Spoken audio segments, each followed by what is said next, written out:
우리가 성경에서 천국이라는 단어가 나올 때 우리는 굉장히 긴장해야 합니다. 왜냐하면 우리의 믿음 생활은 천국까지 못한다면 사실 아무런 의미가 없습니다. 왜 그런지 아십니까? 이 땅에 복을 받는 것이 기독교라면 기독교는 모순 투성입니다. 왜냐하면 첫째로 이 땅에 오신 예수님이 그렇게 핍박받을 이유가 없습니다.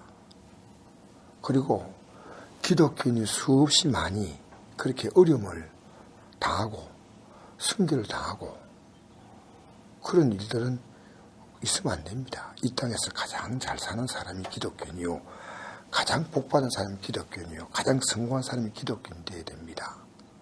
하나님은 우리가 예수 믿으면은 하나님 복 주시는 건 사실입니다. 왜냐하면 누구나 그렇게 얘기할 겁니다. 나는 복 받았다. 예수 믿고 나서 이 땅에 복을 받았어요. 그 복 받는 것은 뭐냐면 하늘나라 복을 바라보는, 하늘나라의 영원한 복을 바라보기 위해서 이제 그 징검다리와 같은 역할이에요. 사실 그림자와 같은 역할이고 실체는 하늘나라입니다.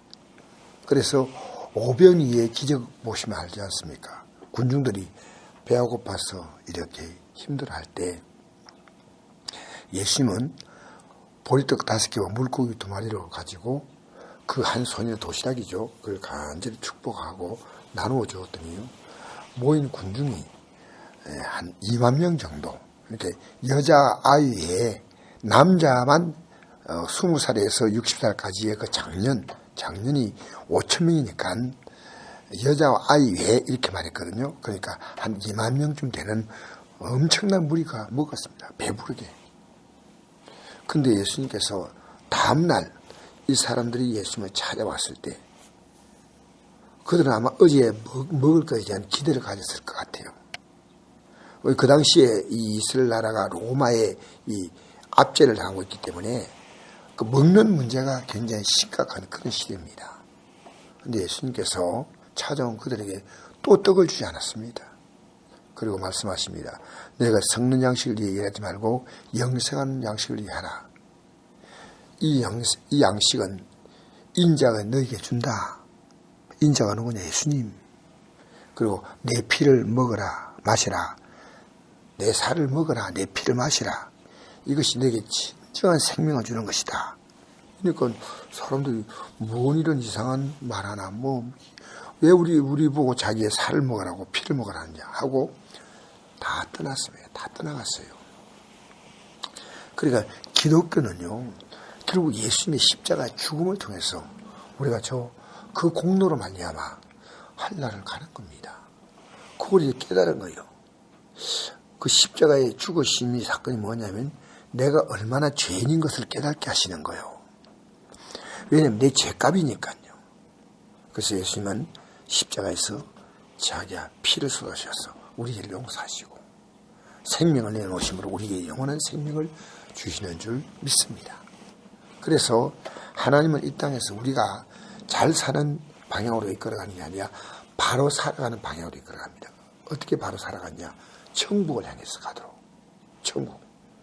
그래서 그 믿음에 하나님이 유익을 위해서 때로는 건강도,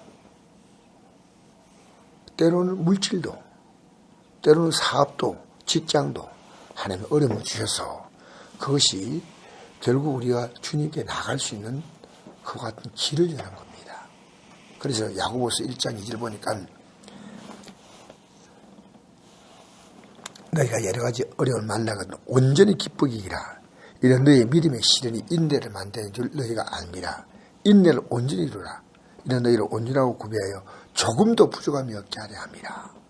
너희 가운데 누구니 지혜가 부족하거든 모든 사람이 후히 주고 꾸짖지 아니하시니 하나님께 구하라. 그리하면 주시리라. 여러 가지 어려움 만나면 기쁘게 되는데 조금도 부족함이 없게 만들었는데 그게 뭐냐? 믿음의 복입니다. 하늘나라 가는 그 영생의 길을 걷는 그 복입니다. 그 지혜를 얻는 겁니다. 그 지혜. 내가 세상 일에 빛나게 여기다 저 마음을 쏟고 살았구나. 이걸 회개하는 겁니다. 오늘 본문이 뭐냐면 마태복음 5장 20절 내가 너희에게 이르노니 너희 의가 서인과 바리새보다 더 낫지 못하면 결코 천국에 들어가지 못하리라. 서인과 바리새인들이 이 의보다 낫지 못하다. 그 의가 뭐겠습니까? 서인과 바리새인들이 가장 많이 주장한 것이 뭐냐면 예수님에게 계속 시비를 건 게 안식일 문제입니다. 안식일에 뭐 병을 낫게 한다. 안식일에 사람을 고쳐준다. 정신병에 걸린 사람을 치료하신다. 심지어 안식일에 배가 고파서 이 밀 이삭을 이렇게 시장하심으로 비비는 것도 그들은 탈곡이라고 해서 추수하고 탈곡했다고 해서 예수님과 예수님의 제자들을 비난했습니다. 안식일 이것은 구약의 신앙의 가장 중요한 핵심이에요. 그런데 1계명은 하나님 나 외에 다른 신이 없다. 그죠? 2계명은 뭡니까? 형상을 만들지 말라는 겁니다. 신의 형상. 신의 형상 속에 있는 분이 아니거든요. 세 번째 계명은 하나님 이를 망령되이 함부로 부르지 말라는 거예요. 네 번째로 그 하나님을 예배하라는 겁니다. 그러면 다섯 번째 계명이 뭐냐면 내 부모를 공경하라 겁니다. 그러면 1, 2, 3, 4계명, 이 4계명이 하나님을 예배하는 건데 이 예배하는 것을 누가 가르쳤냐? 물론 이 성전에서 가르칠 수 있지만은 이 5계명 부모를 공경하라. 이 5계명은요 부모가 뭘 가르치냐면 하나님 말씀을 가르치라는 겁니다. 그러니까 신명기 6장에 보니까 내가 이 말씀을 너는 하나님 말씀을 마음에 새기고 내 자녀에게 부지런히 가르치며 집에 앉았을 때든지 길을 갈 때든지 누워있을 때든지 일어날 때든지 이 말씀을 강론할 것이며 또 너는 또 그것을 내 손목에 메어 기호로 삼며 내 미간에 붙여 표로 삼고 내 문설주와 바깥문에 기록하라. 자녀에게 가르치라는 자녀에게. 부모가 해야 할 일은 제일 중요한 것은 자녀에게 하나님 말씀을 가르치는 거예요. 그러면 자녀에게 어떤 일이 있냐면 그 자녀가 부모가 갖고 있는 그 어떤 능력 안에서의 도움이 아니라 하나님의 직접적인 도움을 받는 겁니다. 그래서 우리가 이건요 굉장히 중요한 문제입니다. 그래서 1, 2, 3, 4, 5계명. 그러니까 이 부모를 공경하라 이것은 앞에 모든 계명에 대하여 부모가 가르쳐야 될 그 사명이 자녀가 효도할 수 있도록 하려면 부모가 원하는 말을 듣는 거 아니겠습니까? 그 다음에 살인하지 말라, 가늠하지 말라, 독질하지 말라, 거짓증거하지 말라, 내 이웃의 아내나 내 이웃의 물건을 탐내지 말라. 부모가 할 수 있는 가장 중요한 것은 1, 2, 3, 4계명을 가르치는 거예요. 하나님이 어떤 분이냐? 하나님의 형상은 하나님은 온 우주에 충만하신 분이니까 어떤 형상 속에 있지 않다. 그리고 함부로 하나님 이름 막 부르고 하지 말고 안식일은 하나님 앞에 나가서 그 하나님께 예배하라. 하나님을 겸손하게 섬기라. 그런 뜻이에요. 말씀을 잘 듣고. 그러니까 안식일은 예배 못 드리면 죽이라고 했습니다. 죽이라. 안식일을 못 지키는 자는 하나님 분명히 말씀했습니다. 분명히 뭐라고 말씀했냐면요. 출애굽기 32장 14절에 너희는 안식일을 지킬지니 이는 너희에게 거룩한 날이 됨이니라. 그 날을 더럽힌 자는 모두 죽일지며 그 날에 일한 자는 모두 그 백성 중에 생명이 끊어지라. 6일 동안은 일할 것이나 7째 날은 큰 안식이니 여호와께 거룩한 것이라. 안식일 일한 자는 반드시 누군지 반드시 죽일지이다. 이같이 이스라엘 자손들이 안식일을 지켜서 그것으로 대대로 영원한 언약을 삼을 것이니 이는 나와 이스라엘 자손 사이에 영원한 표징이며 나 여호와가 6일 동안에 천지를 창조하고 7절에 일을 마치고 쉬었습니다. 하나님이 너가 살아갈 수 있는 모든 만물의 주인이란 겁니다. 그걸 인정하는 게 안식일이에요. 그리고 예배하는 거예요. 그렇게 예배하지 않는 사람 있지 않습니까? 그건 하나님이 주인이 아니고 자기가 주인이라는 뜻이에요. 근데 신약에는요, 주일입니다. 이건 의미가 좀 달라요. 어떻게 달냐면요. 창조하신 그 하나님이 창조의 하나님만이 아니라 구속의 하나님. 즉, 이 세상을 창조하기 위해서는 말씀으로 다 만들었잖아요. 구속은 뭡니까? 하나님이 자신의 생명을 주신 거예요. 그러니까 우리가 예수 믿는 순간부터 우리는요, 예수님의 생명의 값으로 산 존재가 된 거예요. 그 내가 옛날에 살았던 육이라는 존재는 십자가에 못 박고, 나는 이제는 하나님의 속한 자로서, 그리스도 예수 안에 있는 자로 사는 거예요.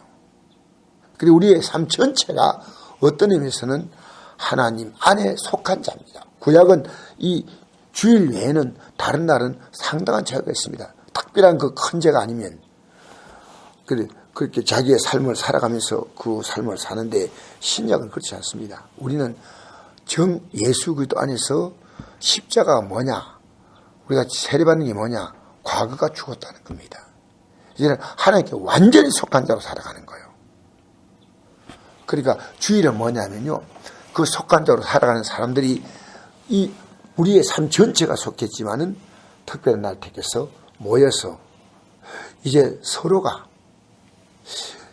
사랑과 선행으로 격려하고 모여서 이제 이 하나님 말씀으로 그 그리스도를 중심으로 하는 영적 생명의 공동체.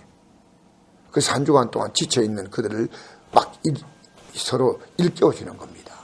이 히브리서 10장 24절 보니까 사랑과 선행으로 격려하며 모의를 피하는 어떤 사람의 습관같이 하지 말고 오직 그날에 가까워 볼수록 더 그리하자.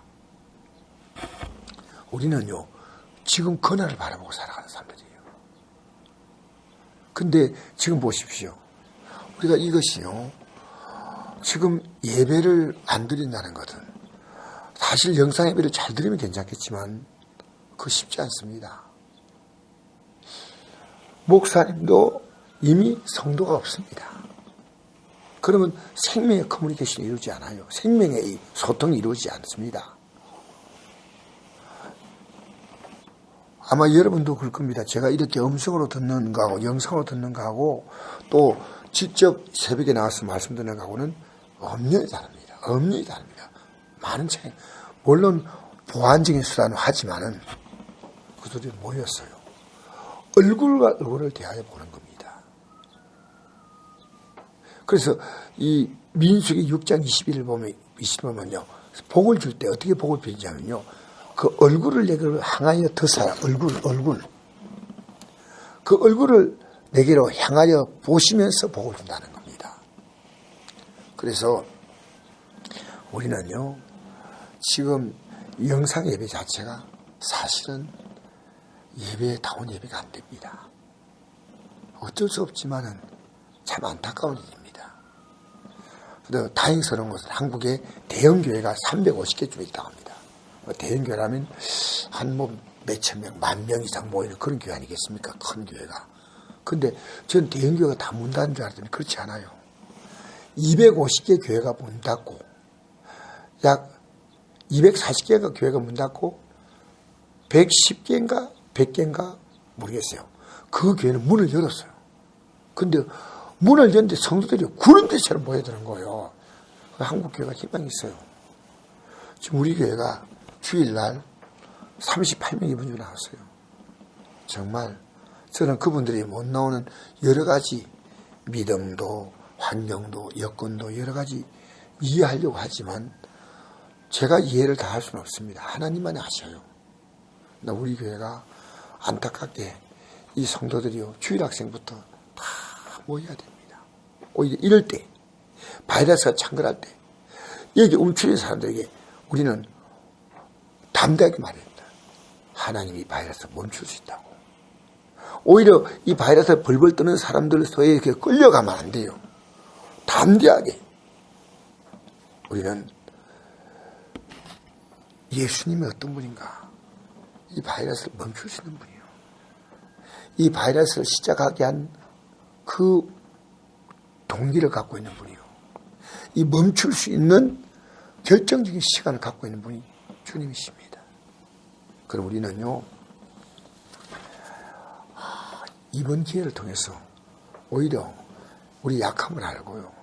주님의 강함을 알고 우리의 이 버러지 같은 존재임을 알고요. 주님의 위대하심을 알고 우리가 주 앞에 낮아져서 겸손해짐으로 말미암아 실제로 하나님이 우리에게 주시는 은혜 가운데서 오히려 이번 기회가 믿음이 서는 기회가 돼야 돼요. 움츠는 기회가 아니고. 그래서 성경이 말씀하죠. 내가 명령하면 천지가 일제에 선다 그랬습니다. 천지가. 주님께서요. 이번 기회를 통해서 우리 믿음을 세워주고 우리가 이제 저 영광의 땅을 바라보고 가는 우리의 걸음이요. 더 힘을 싣고 무게를 실어야 됩니다. 우리는요. 정말 섰다고 생각하면 넘어질까 조심해야 됩니다. 우리의 신앙생활의 제일 큰 장애물이 누구냐면 나란 존재입니다. 그 사도 바울이 고린도서 9장 27절에 보니까 내가 남에게 복음을 전파하고 난 다음에도 내가 버림될까 두렵다 하는 말이 있는데 이 내용을 주석을 보니까요. 이 주석하신 분이 이병규라는 목사님의 주석을 보니까요. 우리 신앙생활의 가장 큰 장애물이 누구냐? 자기란 겁니다. 자기 자신이 가장 큰 장애물인데 날마다 우리는 믿음으로 살다가 우리에게 육이란 게 얼마나 강하다는 것. 내가 믿음으로 살려면요. 육은 더 강하게 올라와요. 그래서 이게 영적 싸움이에요. 육이 강함을 못 느끼면요. 영적 싸움이 아닌 거예요. 그 사도 바울의 그 귀한 메시지 속에서 사도 바울은 성령께서 주시는 그 깨달음을 통해서 고린도서 15장 31절 보니까 내가 자랑할 것이다. 난 날마다 죽는다. 날마다 자기의 정과 욕심을 올라오는 그 생각을 주겠다는 겁니다. 여러분 이 하루도 여러분의 생각, 정과 욕심을 십자가에 못 박고 그 성령이 이끄신 대로 이 하루를 살아가기를 주의 이름으로 축복합니다. 우리 집은 바이러스보다 강하십니다. 바이러스를 완전히 다스리고 정복할 수 있는 분이십니다. 여러분 이 세상 앞에 고개 숙이고 살지 마십시오. 어깨에 축 처져 살지 마십시오. 고개 드십시오. 어깨를 펴십시오. 그리고 믿음으로 주의 손 붙잡고 당당히 두려워 말라. 내가 너와 함께함이라. 놀라지 말라. 난 내 하나님의 입이라. 내가 참은 너를 도와주리라. 참은 너의 오른손으로 너를 붙들리라. 할렐루야.